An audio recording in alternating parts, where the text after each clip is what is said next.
gracious hosts, unique lodging, and tasty cuisine. New Mexico bed and breakfasts are New Mexico true. Our innkeepers are as special as New Mexico, and we're sharing their stories. Read about them and plan your trip at nmbba.org.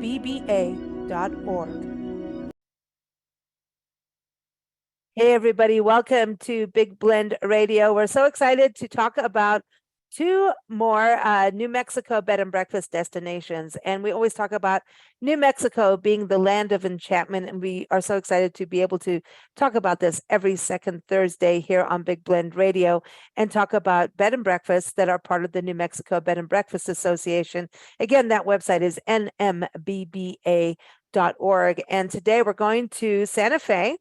And then we're going to Chimayo. I'll get it straight. These are two destinations in northern New Mexico. So if you're on Interstate 40, you go up north, and everyone knows Santa Fe. It's just a huge destination. But again, you can go up to Chimayo as well. So I'm going to start with Ryan Miller. He is the owner of Bobcat Inn. And you can go to bobcatin.com to learn more. But welcome back to the show, Ryan. How are you? Good morning. Good afternoon. I'm good. How are you doing today, Lisa?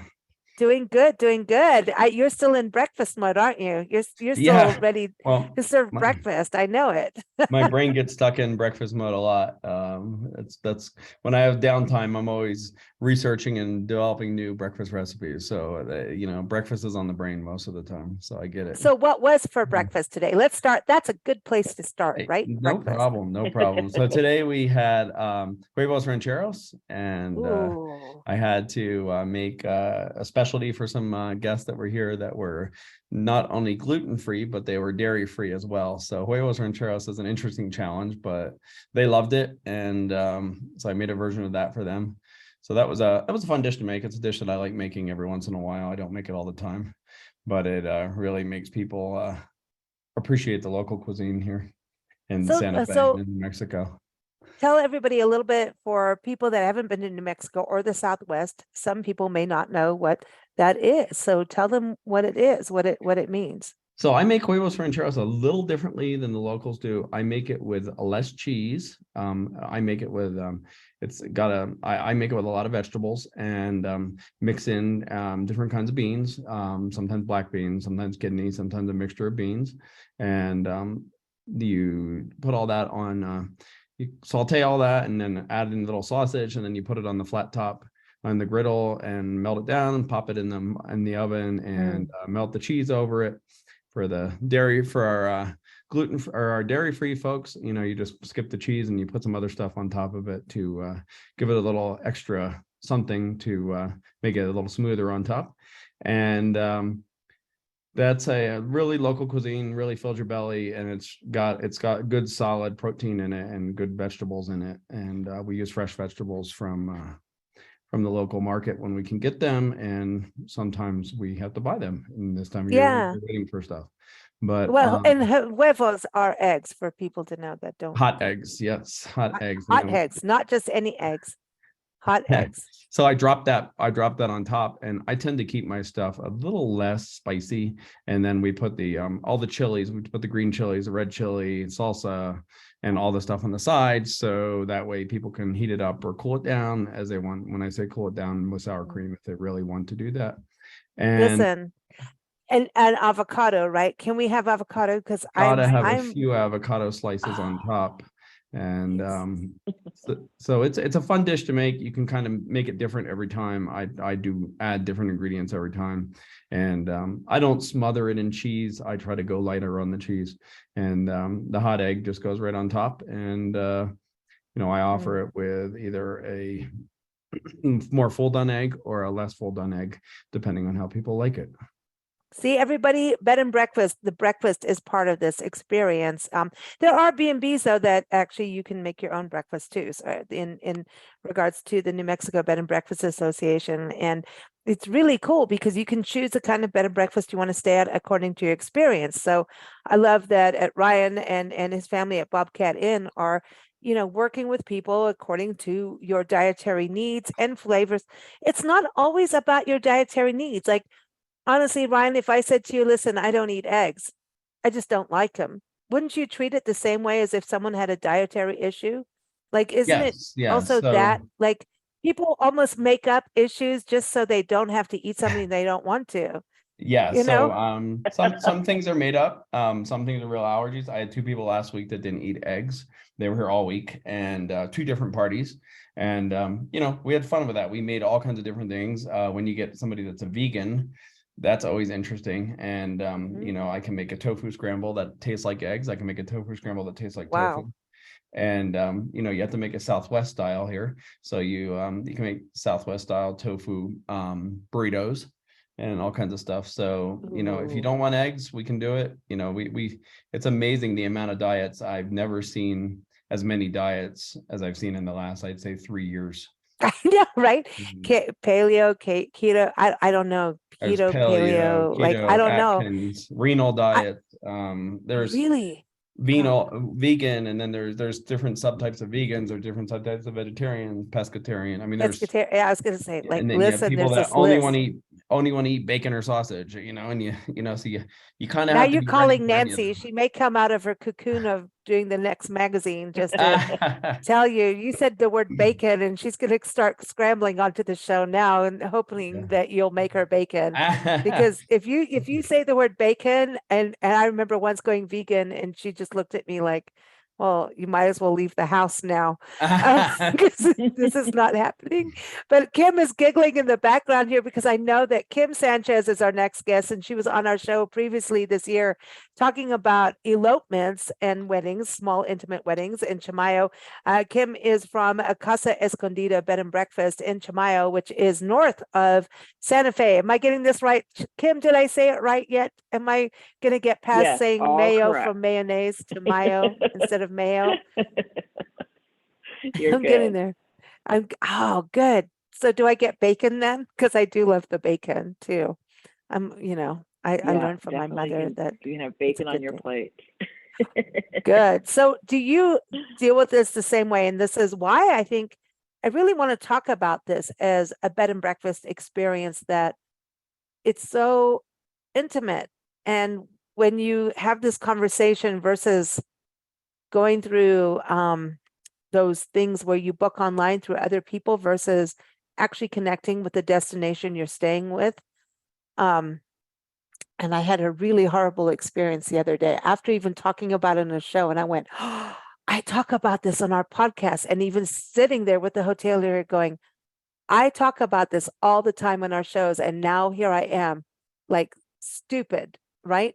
Um, and I'm not knocking those sites, but I'm just saying there's something about connecting with the innkeeper, right? So Kim, can you touch on that, just on the fact that people can communicate with you about their breakfast needs, their room needs, whereas some of those sites can't really do that as well as you, as us, the Yeah, traveler, we don't realize it. And I got hoodwinked into it. I was stupid. I'm just saying. I really did something stupid, and I know better. I know I do better. think that, if we can have direct booking with our guests, or if they have a chance to call us or have us call them, if they leave us a message through email, it really enables us to provide a much more intimate personal experience with them. And so they feel like not only do they know what they're walking into, but we can make accommodations if they need any regarding food. We've had, many occasions where we're doing different breakfasts for folks who have different allergies, restrictions, and preferences. And that, the sooner we can get that information from them, the easier it is in terms of providing the breakfast, because we do a family style breakfast. And so we're typically cooking the same meal for Mhm. every group that's there. And so, that enables us to touch base with them and provide what they're asking for. It also enables us to provide a little special celebration for them if they have a birthday or an anniversary. And so that, we can have those conversations, and they can let us know if they'd like some flowers in the room, or maybe some sparkling cider or something special to mark the occasion for their visit to our bed and Mm. breakfast. So this is the really important question. What did you serve for breakfast today? We served a veggie frittata with fresh vegetables and Parmesan cheese. And we Oh, had garlic potatoes with roasted garlic. oh, And oh, then you we did the did, roasted garlic? Okay, I might have to be your best friend now. See, yeah, no devils we're around big me. fans of all, yeah, Oh, all things roasted. And then we had some homemade banana muffins and a little bit of fruit on the side. oh, oh. Okay, so like I want to know, Ryan, do you ever hop over to other bed and breakfasts? And Kim, do you hop over to other breakfasts? Just to kind of connect and network, right? And just because I think that's the beauty of the association, the New Mexico Bed and Breakfast Association, is that, even going on the website, and everyone, nmbba.org, go on there because you can read the stories about the innkeepers, you can read blogs about what to see and do in New Mexico, but you get a nice overview of the different inns, and you can, go online right there and see the inns and connect over, which is really great because it gives everybody I mean, New Mexico is not a huge state, but it's very diverse in terrain. It is enchanting. The land of enchantment is real. And the New Mexico True thing, the hashtag New Mexico True, that's real too. New Mexico is very real and authentic. But I think when it comes to the lodging, if you really want to have the New Mexico True experience, you do go to these inns. And I just want to know, Ryan, do you venture out and then go and network and because I know your guests are going to probably go to another inn, right? So do you guys connect that way and So, like so and we eat we breakfast and go, we make it this way? So we do. Personally, I do all the cooking. I'm the chef at our inn, so I do all the cooking. I have helpers that do the prep and everything for me, and cut all the fruit and prep everything. But I do all the cooking, so I don't get to go to actually eat breakfast anywhere else other than our own inn. But I talk to a lot of other innkeepers and bed and breakfast owners, mostly in Santa Fe because it's just more convenient. And I talked to a lot of them, and I talked to some down in Albuquerque a little bit, and we kind of share ideas and stories. But for us, we try to make stuff that's not, we don't want somebody to go, because a lot of people will go from here to Chimayo or here to Taos, or they'll come here from Chimayo or Taos or Albuquerque, and they'll be like, oh, I had this and this and this. So, and usually it's something totally different than what we have. And I just like to see, when people come here, and a lot of them come here and probably go to about 2 B&Bs when they are going to multiple B&Bs, or they went to another B&B last year, or they're going next year. And I personally like to make stuff a little different than everybody else. And because that gives them a little taste or a little sampling of the cuisine in New Mexico that is pretty diverse. I mean, it's not just, we have Mexican influences, we have Spanish influences, we have Anglo influences, and we have the Native American, and I try to make things that are not something that they can get at every restaurant in Santa Fe, or we have a lot of guests that visit Chimayo too, just like I'm sure Kim, you have guests that visit Santa Fe, and you just don't. I like to try to make stuff that they're not going to get in every restaurant, and then sometimes I'll take something from a totally different part of the country and I'll turn it into a New Mexican dish in some way, shape, or form, and that way it's kind of gives them a bigger variety, because I don't like going somewhere. I mean, I spent a lot of time going to B&Bs before we owned this B&B. That's kind of where we got the bug, and I don't like to go to places and, okay, I'll go eat the same thing for breakfast. Okay, I'm going to eat the same thing for lunch and dinner in that area. So that's just me personally. And not everybody does it that way. We make frittatas like Kim was talking about, but I don't make the traditional frittatas that you're going to get anywhere in town. I think it's really, it's interesting because there's certain meals, right, that come with breakfast. And it, in a way, can be more limiting than what you can do for dinner, right, or for lunch. But it is still about your region. It is about your personal flair that you bring to it. And of course, everybody's preferences, like Kim, that was a good point. It's preference versus dietary constrictions. And you know, it's like me, like I can eat anything with tomatoes in it, so long as they're not raw, and then still I can eat a little bit if it's okay. Just don't get mad at me if I pick around a bit. You know, That's everybody's a lot more different. Like common. That's a lot. Sorry to interrupt, but that's a lot more common than you think of people that don't like raw tomatoes. it's a weird thing. We're all, you know, they're probably all Virgo like me, and really, you know, we're just that weird, you know. But it's not, you know, but this is I think again it goes to that personal attention to detail, and that's the beauty of bed and breakfast and traveling. Like Nancy and I mean, like during the pandemic, we went to 30 bed and breakfasts in 2 years. And I have to tell you, yes, there's bed and breakfast. There, everyone's doing French toast and all these different things, but each one still had something very unique. I'm telling you, in Maryland and Delaware, they're using Cape Cod seasoning on their bacon versus what's happening in New Mexico when you're going to get some, you know, green chilies with it, right? So it's so night and day difference. So even I know a lot of people that they only do bed and breakfast. They're bed and breakfast travelers. A lot of them end up owning them, like you guys. But you know, that's this interesting thing. And so, Kim, going to you, I know as an innkeeper, what led you to this world of being an innkeeper? I know Ernesto's been on the show, and his family owns the inn, but like, what led you to going, okay, I'm into doing this, and I want to do this? I think, you know, I had moved from San Francisco, and having been through working through COVID and then working post COVID and all of the implications of what that period was like.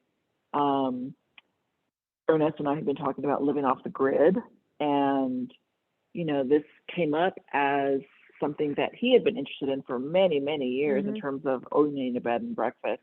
And it seemed like the perfect fit for me. I had been to New Mexico only once prior, and it was when my daughter was less than a year, and now she's 28. So it tells you how long that's been. And but for some reason, it just struck me as a wonderful opportunity. And, you know, moving from a city that had over 1 million people to a state that has 2 million people, it was quite the transition, but it's been a really good one. And I think the allure of being surrounded by nature, our inn happens to be hidden, hence the name. And so there's a lot of quiet. I think that has been the biggest attraction for me, is just kind of the surrounding areas and the New Mexico sky that really just cannot be beat. Mm, I agree. The sky of New Mexico, like, you know, we've been up north and I mean, really in the snow, and we were laughing about it before we pushed the record button and coming down here. And I was like, the sunshine, I mean, and the big open sky is something we've been back east for a while, which we love. I mean, we love every part of the country, really. But there's something about once you've lived in the Southwest and you are used to the big open sky, you get antsy for it again because there's something very freeing about it. It's just this, you can take a deep breath. It reminds you to take a deep breath. And we forget that as human beings. I think you guys as bed and breakfast of what you do for people as travelers and people just getting away, you remind us to slow down. And your practices of your hospitality reminds us to slow down. It's not about seeing every attraction in a hurry. And I know you guys see people come in and probably want to do everything in the, you know, the couple or 2, 3, 4 days that they're there, and eventually realize they have to give over to the world. You know what I mean? Do you see that, Kim? Does that happen? Like everybody comes, I'm going to do this. How do I make it on time to do this? Do you see that? And then eventually you start seeing them slow down and really get the New Mexico chill out factor. Yeah, I mean, I remember when I first got here, every night I was outside looking at the sky and had rarely seen so many stars and so much sky at one time. And, you know, I had guests the other night, you know, who were outside looking at the full moon, and really remarking about how gorgeous it was to look at the night sky, and not hindered by any city lights or even just kind of suburban lights. And so I think when folks are here and they're surrounded by this area and this beauty, it does remind them to kind of slow down and to soak it up. And, you know, I think being in some of these rural spots, that seems to be the mindset. And so I think it permeates whatever folks are doing, whether they're working in a restaurant or they're working in a weaving shop. And I think our guests get that same feel and kind of absorb it and then put it into practice for the time that they are here. Yeah, and maybe hopefully take it home to realize that, you know, part of enjoyment of life is to actually enjoy it. You don't have to do everything to enjoy life. You know what I mean? I say that and I laugh because we travel full time, but we had to come to that, you know, realization too. You know, you don't have to do every park every day. Like when we first started our Love Your Parks tour, people were emailing us like, how many parks are you going to do in this year? I mapped it out. You could do this, this, this. And we're like, dudes, like chill out.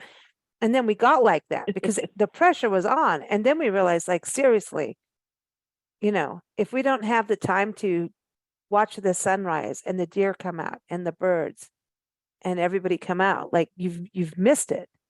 It's not about the numbers on your list. It's about those experiences. And I think, you know, we're talking about bed and breakfast and definitely want to talk about each inn and the amenities and all that. But it is truly the experience of calm and solitude and privacy and yet intimacy and also immersive experience, even though you're going to meet people too. So it's just a real authentic thing. And Ryan, I want to go to you in Santa Fe because I know Santa Fe is a city, but it's not. And it's just not. Do you see guests kind of do that backspin too when they come in because you really have so much to do in we Santa have Fe? oodles to do in Santa Fe. I mean, we get guests come 2 times a year, and they've been staying here for 2 times a year for a week. And every time they come, well, we got to come. We have all these other things we want to do, but we got these 3 things done this time. But we've been seeing a lot more people, and especially post-pandemic here, if we want to call that our era. But we've seen a lot of people now just be like, okay, we're going to go do 2 things. We're here 4 days. We're going to go do 2 things, and we're just going to chill and whatever comes our way, you know. And where we're set is we're not downtown in Santa Fe. We're 10 minutes from the plaza, a 10-minute drive from the plaza. We have the beautiful night skies because we don't have the light and sound pollution. And Santa Fe in general doesn't have much light and sound pollution, but you know, you can just step outside and look at the skies and you feel like you're in a little you just feel like you're in the middle of nowhere, even though you're 10 minutes from downtown Santa Fe. And we have, you know, just that calm, serene. I had one person last year or the year before call me at 2 a.m. He had his telescope set up out on the outside of our inn, and he called me, and I was sleeping. I didn't catch it, but he said he found the Milky Way, and he was so excited. And he was a guest that had rescheduled from being downtown to stay with us. He was so excited that he found the Milky Way. He wanted to show me this in his telescope, and I got it in the morning, like at 5:30 or 6 when I woke up. But he had been out for a couple hours overnight just looking at that.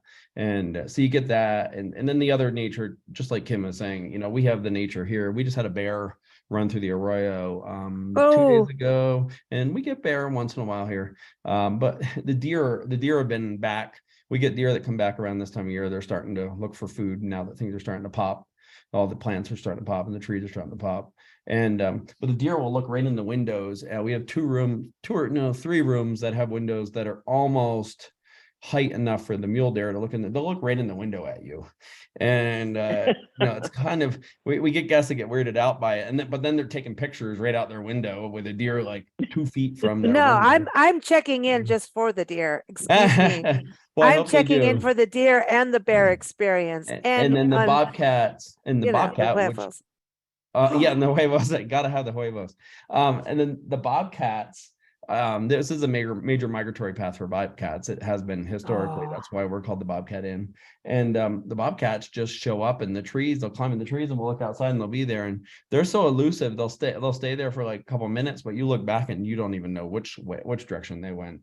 And one day, about 3 years ago in 2020, my wife opened the garage door on our house. Our house is in the back of the property, and there was a bobcat standing, just sitting and staring at her 20 feet in front of the garage door. And she gosh. swear the bobcat looked in her soul. And she opened this door and she saw the bobcat and she closed the door. And then she went on to the security cameras that we have and looked at the bobcat. It stayed there for a while and then it just walked off and behind the house. Wow.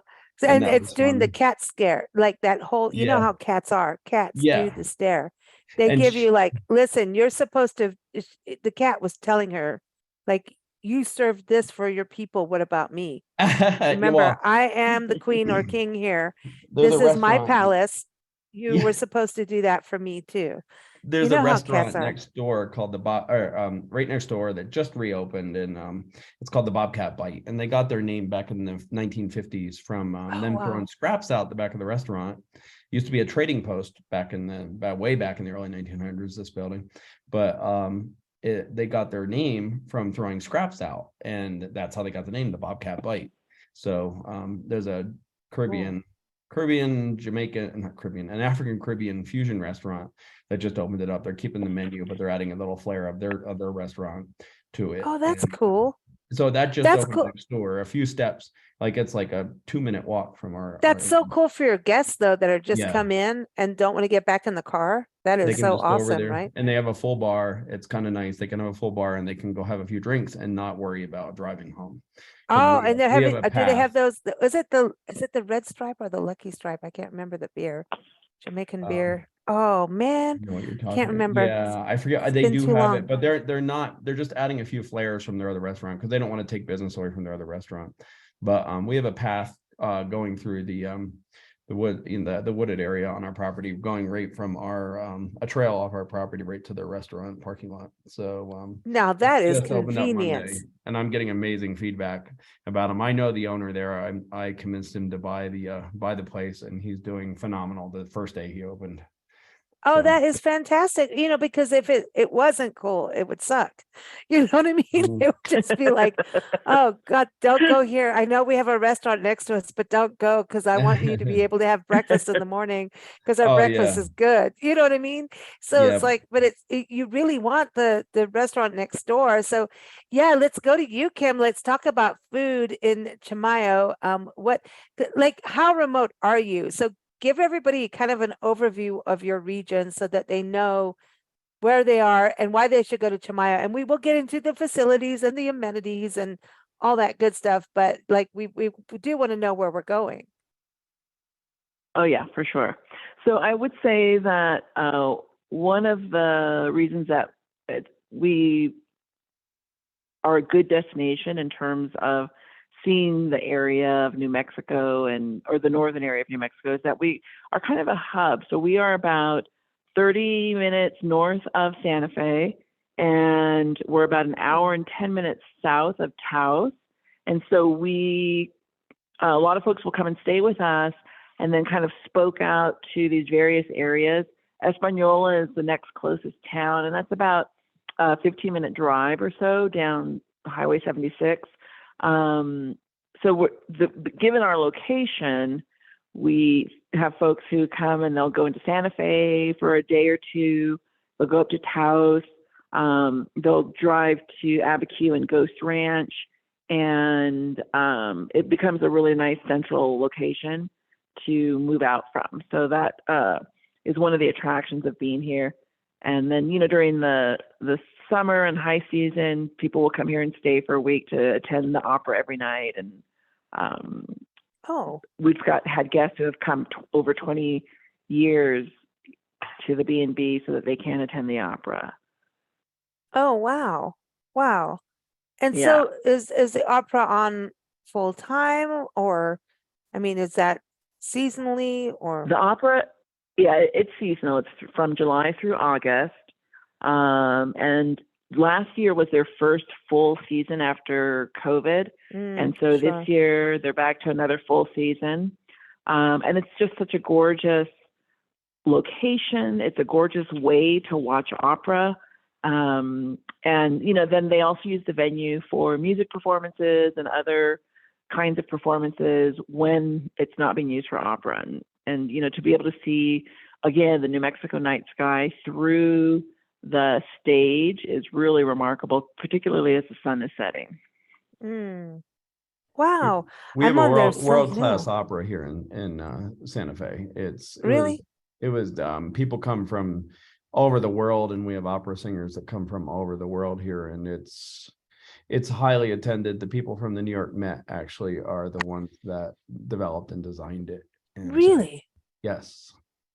Wow. Wow. Wow. So the opera, because you think opera and you always think of like the major cities, right?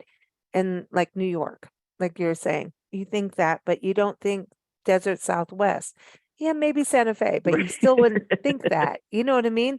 So I think, but Oh I yeah. don't know. I think about like Lisbon and some of, some of that culture too, like Portugal, and it's such a global thing. It's like Albuquerque. Look how huge Albuquerque is in regards to flamenco, right?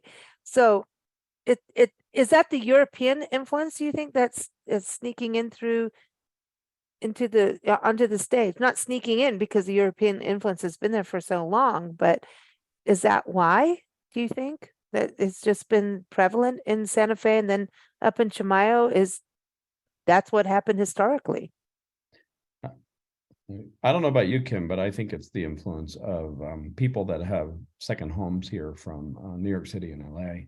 And Oh, the opera's been around in different iterations. It started out in other buildings. It wasn't even in the opera, and when it burned down in the late 70s, early 80s, they did it in the high school auditorium until they rebuilt the following. They built it in 1 year when they rebuilt, and it's a phenomenal thing. And I think it's just the draw of the opera. I mean, Ruth Bader Ginsburg used to hang out here. She was a big opera fan, and she used to wow. go to the opera here all the time. There's a lot of retired opera stars that end up in Santa Fe that just end up here because they know they can go to the opera in July and August.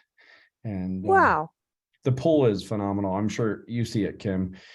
I'd say half our guests Yeah. that come in July and August are at least going to one opera. We have some guests that stay here for 5 nights and they'll go to 4 operas. And Yeah. it's just, that's what they're coming for. They're not coming for anything else. They're not coming to go see the mountains. They're not coming to go on the hiking trails. They're not coming to see the thousands of other things. They literally go to the opera every night and just hang out here at the B&B and the rest of the time, because Wow. that's what they do every night. And they sleep in the morning because they've been at the opera late. So Exactly. Yeah. Yeah. Wow. It definitely is a huge draw for us in that time. Yeah, and it's world renowned. It's really quite spectacular, and the opera house itself is just gorgeous. A lot of the operas are in their original language, and so they have a means of seeing it translated for them in English right in front of them. The opera goer does, and so quite popular during the season. Wow. I have to tell you, I am completely ignorant, stupid, naive, whatever words you want to use. I had no clue until you guys told me this today. And no, I mean, and we've been to, I mean, it, opera, like when you're saying the different languages, I have, and Nancy and I actually were at Lake Havasu. This is about, I'd say 15, maybe even 20 years ago. And Lake Havasu, Arizona. And so they have the London Bridge there, which is actually the London Bridge. Look that up. People, it's interesting. And they had this dude doing gondola rides, and we're like, all right, well, you know what? We got to do that. And so we got on there, and this guy sung opera in German, and Japanese, and English, and Italian. And Oh we're wow! like, I know. And went on under the the London Bridge, and all these bats flew out under the bridge. And we're like, are you kidding me? This is really happening. And I really wish I had all the camera gear I have now, because I would have, even a phone. I mean, this, like I said, this was like a long time ago. I was like, this is crazy. I've never heard Japanese opera, but like when you talk about the different languages, it's really real. I think the first opera I saw was when we were on tour in South Africa in Cape Town, and we watched Aida, and the everything they handed out was Afrikaans, and then here's the Italian part. And we didn't know what was going on. And when they had the intermission, we walked out thinking it was the end. That's how dumb we were. And they brought an elephant on stage and everything. That's how dumb we were. So I'm okay to call myself stupid, naive, and ignorant on it all. But it is, this is an art form that is so pure and brutal and beautiful at the same time. When you listen and watch opera, it's incredible. I mean, and that's why I thought about the European roots of Santa Fe, bringing that in. I didn't realize, I had no idea that that was a huge thing in So- your area So at another all. little nugget about Santa Fe, not to get off opera, is then this might be more well known. Santa Fe is the third largest art market in the Oh, country, yeah. and as far as art sales and galleries. So right behind LA, New York and LA, Santa Fe is number 3, and that's kind of amazing for 100,000 person city. I did know that part. And you guys, your state capitol building, I encourage, I always tell people, if you go to Santa Fe, you've got to go to the state capitol building and go look at the artwork in there. It's the It only represents- It's the only roundhouse in the country. It's Yep. the only round Capitol building, and it's a gallery too, or a museum. So many New Mexico artists and represent, I think it's over 600 pieces of work or something crazy. It's Oh, wow. amazing. Yeah, it is probably, when you talk about public art, Santa Fe is on the list to me, because we do that. We document public art as we travel the country. And I think Santa Fe is at the top in the top 10 of places that we've been to. I mean, we'll document a community that has one mural because they're going somewhere, and a mural or a sculpture that a town invests in says, hey, we care. It's about beautification. It's like people putting flower baskets out. It's like, okay. And it's really about also for visitors and for locals to understand their heritage. So a lot of times murals tell the story of the town in some way. It's kind of a visual for you, and I mean, we drive through towns at night in weird weather. And if you see a mural or a sculpture, a lot of times you can go, oh, this is what it's about, and get a feeling, even if you're not there overnight, which you now go, I want to go back. There's something that went down here. What's that about? Why did they paint this in here? And when a town goes all out like Santa Fe, you guys have I swear, probably, I mean, you guys rule in public art. You really, really do. Chimayo, I don't know. I haven't been there yet. Kim, tell me. Chimayo has some what's amazing things. yeah, Really tell us amazing about things. Chimayo. Yeah. What's the town like? Is there like restaurant? What are we going to see there? So in Chimayo, there is the Rancho de Chimayo in terms of restaurants, and in its history, it has won a James Beard Award, and so it is definitely a destination restaurant for guests who are both staying locally at our inn, but also guests who are coming from out of town and they have heard of the restaurant, and so they'll drive to Chimayo and have some of the New Mexican cuisine. Very close to the Rancho de Chimayo is the Santuario de Chimayo, and as we approach Good Friday and Easter, we are already starting to see pilgrims walking along the highway. And on Friday, this Friday, April, 7th, we will have folks all over the roads headed to the Santuario for the service, for the pilgrimage itself.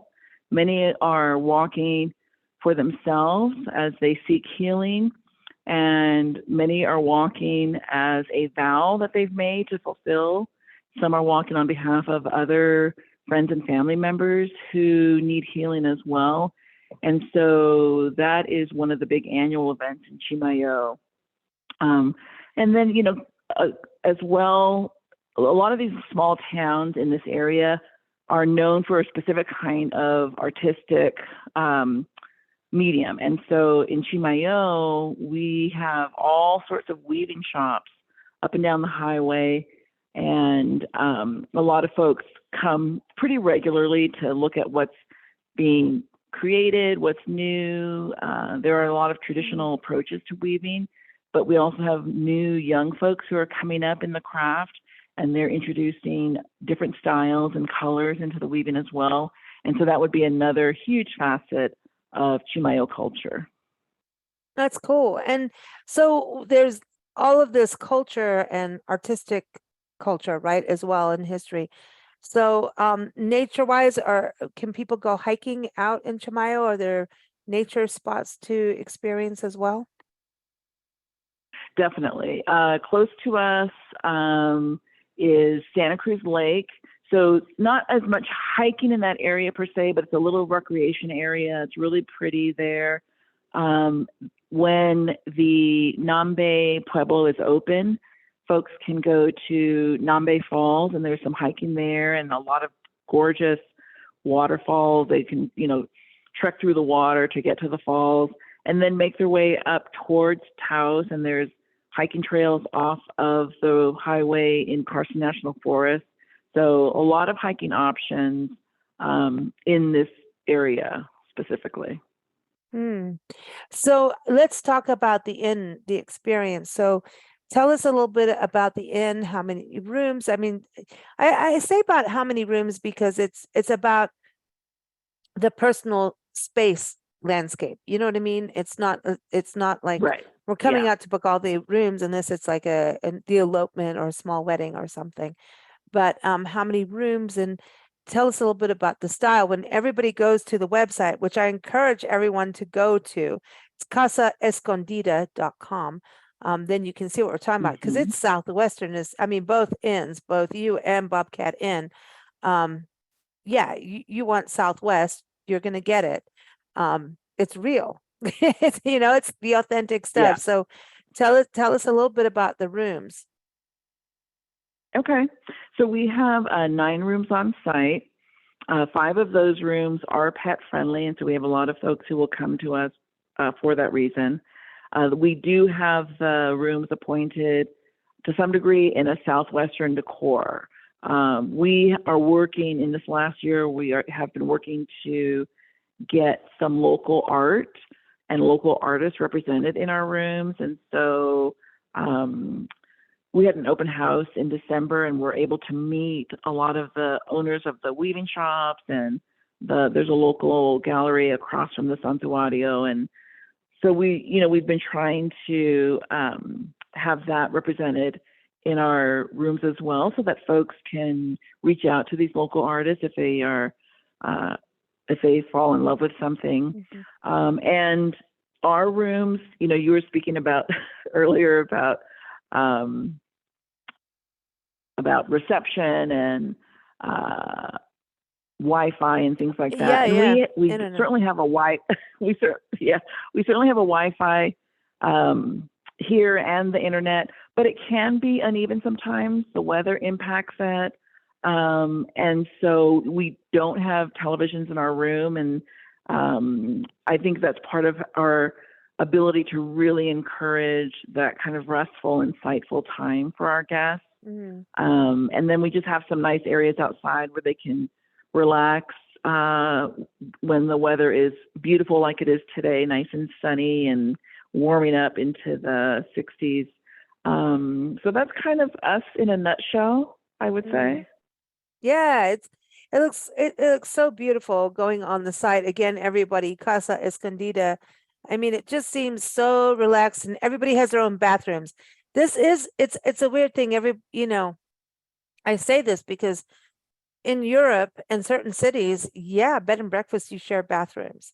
And so when B&Bs in this country say you have a bed, your own private bathroom, it's just not a given actually around the world. That's true. And in this country, majority of the time, but I've actually stayed in bed and breakfast in this country where you are sharing a bathroom. And so it just depends on the historic nature of the building. A lot of times it's really about history. And like if you stay, Kim, San Francisco, right? Those rooms in hotels are tiny. And if you're staying in a Gold Rush hotel, that's a bed and breakfast. That Gold Rush, they still have like the long john thingies that you're flushing, Right. Some of those rooms you can't bring your luggage in. So I'm saying everybody, travel light. It's so much easier. You don't need to carry all that Yeah. stuff. Just travel light, man. Yeah. It's so much easier. So yeah, so Yeah. I think that's a big deal. Ryan, let's go over to your end. Obviously Santa Fe, I mean, we could talk all day about what happens in Santa Fe, but do you see a lot of people, like you're saying, people just are starting to just go, we did 2 things today, that's enough. And I think it is actually. It Well, really I is. always, as far Maybe I'm as getting older. doing those kind of things, I always recommend, do something in the morning, do something in the afternoon, have a leisurely lunch and dinner, because most people are coming from pretty close to sea level, and even people that come from Oh, good Denver, point. the Mile High City. Well, we're 2,000 feet higher. Even people that come from Denver sometimes get winded. So I tell them to really take it easy if they've never been to an altitude higher than Santa Fe, or at Santa Fe's altitude. And and I always tell people, have your sports drinks ready and have your water ready. And my saying is, when you think you drink enough water, drink some more. Yeah. Because Yeah. people really need to pace themselves and drink water. And so we do, that's one thing that we say. When we first moved out here many years ago, we were wondering why they were trying to shove water on us when we got off the airplane, and then when we got to the rental car place, and then we got in the rental car shuttle, and then there's bottles of water in the rental car. And we're like, what on earth? And then we realized quickly many years ago, because we're from Pennsylvania originally, and we got the B&B bug in Cape Cod. Is where we got the B&B bug. But we're like, what? And now I'm the person that's okay, you got to drink water now, and you feel like a parent, but you also don't want your guests to be tired or get headaches or something like that. I'm sure you run into that too, Kim. It's just, you just have to make sure they're drinking water, and make sure that they're taking their time. Yeah. Okay. And in Chimayo, It's such a good point. Yeah. Yeah. No, and as far as So important. as far as our end goes, we're an 8-room inn. We have so 5 of the 8 rooms are pet friendly, because they have outside entrances and they can just take their dogs right outside. And Nice. so we're an 8-room inn. We've actually swapped out pretty much all the art that wasn't local art to a local artist. We have friends that are artists that we've bought art from. All the outdoor art is all made locally here in Santa Fe. And then my mother-in-law is an artist, and so is my mom. So we have some of their art involved in the inn. And we try to keep it as traditional as possible. And to Santa Fe, we have one more contemporary style room, but we still do have some local art in there. And but we do have modern, one of our taglines, we have modern amenities. So as far as we have gigabit Wi-Fi, we have smart TVs. So and the funny thing is, those TVs are off most of the time for most people, but you get people that do want to watch their Netflix at night, and that do want to watch their Hulu and all those stations. So but most of those TVs probably stay off more than they're on, which is a good thing. And then we have 2 3,000 plus square foot brick patios, one in the front of the inn and one in the back of the inn, with a koi pond in the back, and then we have a nice fountain in the front. So Nice. I love my water features. I love water. I love hearing water run. And then we have garden beds that are all watered with recycled water on the property. So we don't use any fresh water from our well to water any of our gardens. It's all watered Wow. from the recycled water that's treated on our property. So that's so important, to conserve water out here. And we try to do our best to the environment. And we have one cool thing we put in one of our 2020 pandemic year projects was we put in 100+ plant lavender garden, and Oh that's my gosh. turned out phenomenal. So that's kind of Wow. fun. We sell the lavender sachets and the lavender swags in the gift shop, along with my wife's jewelry that she makes. Nice. That's awesome. You also have, go ahead. don't you also have like 7 little 4-legged ambassadors? Well, yes. So we have 7 dogs. You caught us. No, we have 7 dogs. Most of the time, they don't come up to the inn a lot, but when somebody needs their fur baby fix, we have ones that are good for everything. One that's just going to sit on your lap and let you pet them, or one that wants to, walk around and take a hike with you. Listen, I am there. All right. Nancy and I, that's what we do. We pet sit as we travel. But Yeah. like if an inn has a dog or a cat or Yeah. I don't care, a donkey, we're there. Kim, I heard that you guys have some special dogs over there too at Casa Escondida. We did have some special dogs, and then we lost one, and then the other one, it was devastating. Anytime I think about it, it's just heartbreaking. And then his brother, he was a little bit more of a loose kind of dog around the neighborhood, so he had stayed close to the property for months and months after we lost Nelson. But then, because we do have a lot of dogs in the neighborhood that get out of their enclosures, or they're just kind of random dogs in the area, they ended up scaring him off, and so he stays up above on a different county road from us. And so that's been another little heartbreak as far as our dogs go. Oh, but I think we've still adopted kind of but yeah. still around. Yeah. Mm. Yeah, I still love that around you're for sure, just not on the property. But you're as pet much. friendly, and I think that is a huge deal that you're both pet friendly as inns, which is not actually that usual. Most bed and breakfasts are Right. like hell to the no. That's not happening. And I think that is amazing, that you have that and you have the grounds for it. Right. I think it's lovely because people do travel with their little dogs and, so I think that's really quite special that both of you as inns have that, you obviously, we may discriminate a little bit again when we refer other inns in Santa Fe and in the other area, but we try to refer only pet friendly inns because I'd say at least 50% of our guests bring dogs here. I don't know if you see that, Kim. And I think that also if people are traveling and they see that you're pet friendly, some people kind of like, oh, they accept pets, I'm not staying. So they don't belong there. And that's I'm not saying that mean. I'm saying that it's about you've got the right people. It's a match. And that's what I think is so good about going on nmbba.org. See, good way to do another plug for the website. Just saying, you go on the site because you can choose what matches who you are as a traveler and as an individual and what your experience, what experience you want. And people who are not dog people, they don't want to stay in a dog place or a cat, anybody that's had an animal there. If they're anti that, they're anti it. And that doesn't mean they're bad people. They can be allergies. It could be all kinds of, who knows, right? Some kids, people have been bitten by as a kid and they have a thing on it. They're not bad people, but they're like, oh, but you get people that are dog people.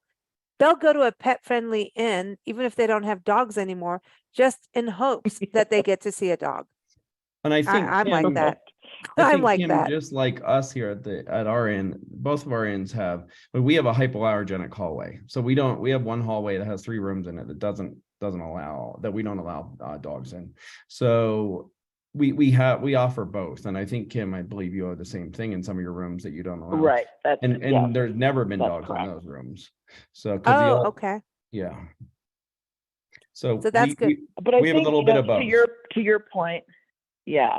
And to your point, Lisa, regarding, making the best match in terms of where you choose to stay, I think one of the really beautiful things about, this radio show in particular, but also being able to speak directly with owners and innkeepers is that our guests can find that perfect match in our bed and breakfast place, sites. So if they're looking for peace and quiet, if they're looking for something off the beaten path, by connecting with us and connecting through your show, they have the ability to find that perfect match for them. And, I'm sure as Ryan can attest to, not each of our inns is the best match for every guest that comes our way. And so, we have found that out. And so we try and kind of prevent that from happening beforehand. Yeah, if you want to go downtown really Santa Fe, do it. You need to go downtown Santa Fe, there's inns downtown, you know, there's, Right. I think you're right. And thank you for that. It's there because it is staying at a bed and breakfast is a very, like I say, authentic, immersive, special, intimate experience. Right. And even intimate in regards to the partner you may be with. It could be that, hey, we want to meet you as the innkeepers, but like leave us alone. We're going to our room now. It's our honeymoon. It could be Right. anything like that, right? And I think it's that relationship building and that communication. That's why I was, when we first started the show, I talked about those, you know, other agencies that people book through. If you do that, you miss that ability to make changes to your booking. So that's why I say go to nmbba.org first, because of the way those things structure. And it's like, if you booked a room, then that room's done and that's that. And you've taken away the ability for the innkeeper, if they have that, to make any kind of changes for you half the time. And if they do, they're, you know, it's just not good. Let's just put it that way. It's not going to be memorable. There's times for those booking agencies, but even just out of a desperate measure, the other day I realized, like, I just stood there in like literal tears going, I advocate against this. I went against myself and now I'm really against myself. With a hotel owner looking at me going like, I can't help you. And I'm like, I know. So Like, we no. generally know, we generally know if we're talking to someone, if this isn't the right property for them to stay at. And we refer people all the time. Yeah. Some people think they want to go to, Taos for a week. And there's things to do, there's a lot of things to do in Taos. If you're going to ski for a week, that's one thing. But after a couple days in Taos, you might get a little bored and you might want to go over to Escondido, or you might want to go to Albuquerque, or you might want to go to the Gila Mountains. And that's the glory of Right. the B&B Association. We all kind of have an idea, even the new places, of what's what. And some people want to be in a remote place and don't want to have good internet. And that's fine. And we can recommend people that don't want that and that don't want to be connected. But then some people want more connections, and they want more electronics, but they still want to experience what New Mexico, especially Northern New Mexico, has to offer. So, we see that a lot. And then we can say, oh, well, you need to go here. And then we give them that number, and they might call us back because they say, oh, no, that didn't work out for me because, they don't have a smart TV, or, or they had too much technology, if we refer somebody to somewhere. But, that is the glory of being in the B&B Association, that we can say, you want to go here, you want to go here. And then, we feel, and I think, Kim, I'm sure you share the sentiment, you get the more authentic experience when you stay at a B&B. Yes. You Oh get my that gosh. authentic experience. You go to a big hotel, and there's a lot of them in Santa Fe, and they're granted, a lot of them are very beautiful and places I wouldn't hesitate to stay at sometimes, but you don't get that experience of talking to the innkeeper or the person that's managing, that knows everything inside and out. You're Right. you're And just you getting could a check in bed. with your phone and Yeah, like find your room. Good luck to you. You've you're been getting a checked in. bed, And yeah, and it's like my Yeah. phone is dying right now. Something, like I was thinking about that the other day. I like literally my phone, I dropped, my phone is about to die, like literally. And I'm going, okay, I know I could just go get the store, get a new phone. But I was like, what happens like when the internet and data, like everything goes out, like, and you can have in places that can happen. And you think you can just check into the hotel. What happens if you dropped your phone and your phone, like, what if you dropped it in the toilet? How many people have done that? I have. There's sometimes the bag of rice doesn't work. So it's like, what happens? You're going to go check into the hotel with, it doesn't always work. And I know they have backups for it and everything, but I'm just saying, it's like, I get it, but there's this special experience you can have. And I think we're at this point, and COVID taught us this: get to the special points in your life, make that worth it. When you're going to New Mexico is a land of enchantment. It is truly that. The skies, the forest, the deserts, right? The wildflowers. There's so much art. There's so much cultural history that is like, will knock your socks off. You'll never go to New Mexico and come away without another thing you've learned about culturally, the arts. I mean, every time it is a true experience. And so when you stay in a bed and breakfast, it's another true experience. It's all part of it. And you make friends. You make friends with the guests that are there. You make friends with the innkeepers. It's like the best thing ever.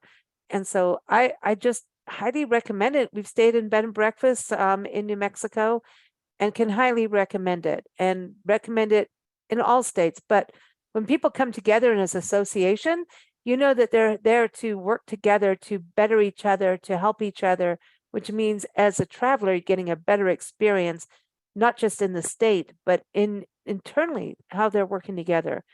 And that is something our country needs to strive to do better, is work together, especially in small business. And just saying, that's my own thing, is what we do on our shows is about that. If we forget who the mom and pop shops are, who the innkeepers are, right? Who the artist is that was performing on that stage. You walk away, don't know who it was. Oh, that was an amazing thing, but you don't know who it was. Not good enough. We have to remember who is behind everything. We're in this world where a delivery person drives up and dumps products on our front doors, but we don't even know who the person was that made it, who produced it. We're at a place now. Now is the time to go back to connection. And we all know it. We all learned it during COVID, and we're at that point now. We may just start forgetting that.